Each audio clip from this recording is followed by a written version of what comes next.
ঠাকুরের রাত্রি চরণে আমার শতকোটি প্রণাম। পরমারাধ্যা জগজ্জন পরমা চরণ শতকোটি প্রণাম। পরম পূজ্য পাঠ শ্রী কর্মকার চরণ শতকোটি প্রণাম। পরম পূজ্য পাঠ শ্রী আচার্য চরণ শতকোটি প্রণাম। যিনি অভিনেতা চরণ শতকোটি প্রণাম। ঠাকুর পরিবারের সকলের চরণে সকল মায়েদের আমার জয়। শ্রাবণ মাস যেটি শুরু হয় শনিবার পয়লা শ্রাবণ, বড় মা জন্ম মাস, আমাদের আনন্দের মাস। সেই আনন্দের মাসের প্রথম দিন আমরা যে আচার্যদের বলেছেন যে সবার পাশে দাঁড়াতে, সত্যি সেই একটা পূর্ণ কাজ যে করতে পারবো আমরা এবং আমিও, সেটা কোনোদিন ভাবতেও পারিনি, কল্পনাতে আসেও নি আর ভাবতেও পারিনি। আর সেই দিন আমরা সত্যি একটা বড় মার জন্মদিনের উপলক্ষে একটা বাচ্চার জন্য আমরা তার বাড়িতে যাই। বাচ্চাটাকে দেখে, 6 মাসের বাচ্চা দেখলে সত্যি কান্না পেয়ে যাবে। আমরা সত্যি সব মায়েরা কেঁদে দিয়েছি বাচ্চাটাকে দেখে। বাচ্চাটার এমন শরীর খারাপ, তার লিভার ট্রান্সফার করতে হবে। সেই বাচ্চাটা বসে আছে, এত সুন্দর যে বাচ্চাটার যে অত বড় একটা রোগ, এত বড় শরীর খারাপ দেখে সত্যি খুব কষ্টের ব্যাপার।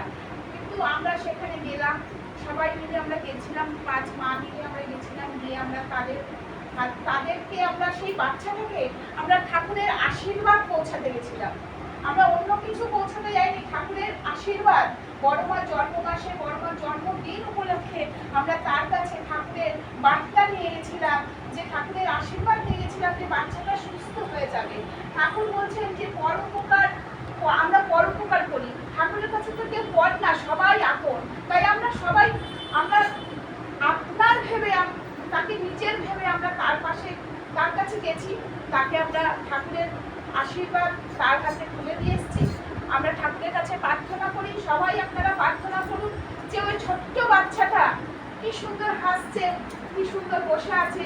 ওই বাচ্চাটার এত বড় শরীর খারাপ, ওই বাচ্চাটার যেন মঙ্গল হয়, সে যেন সুস্থ হয়ে তাদের পরিবার সবাই আমাদের ঠাকুরের সৎসঙ্গী।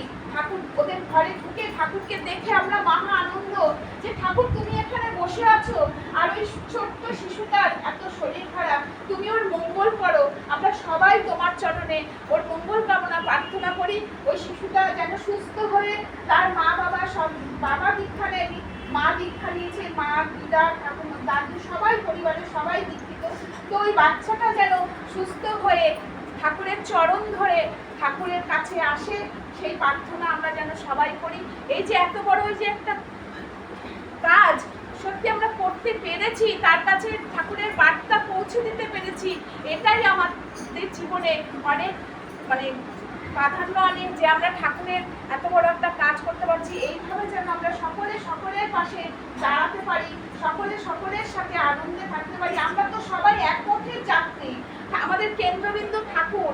আমরা ঠাকুরের কাছে আসি, আমরা কেউ কারোর কাছে যাই না, আমরা ঠাকুরের কাছে আসি। সেখানে এসে আমরা সবাই একত্রিত হয়ে আমরা এই মিলন মেলায় আমরা ঠাকুরের কথা, ঠাকুরের গান, ঠাকুরের সমস্ত কিছু আমরা শিখে আমার জীবনটা যদি আমি পরিবর্তন করতে পারি, এই যে মা সুন্দর করে বললেন, সত্যি আমাদের প্রতিটা মায়ের জীবন পরিবর্তন করা দরকার। আমরা সেগুলো শিখবো কোথায়?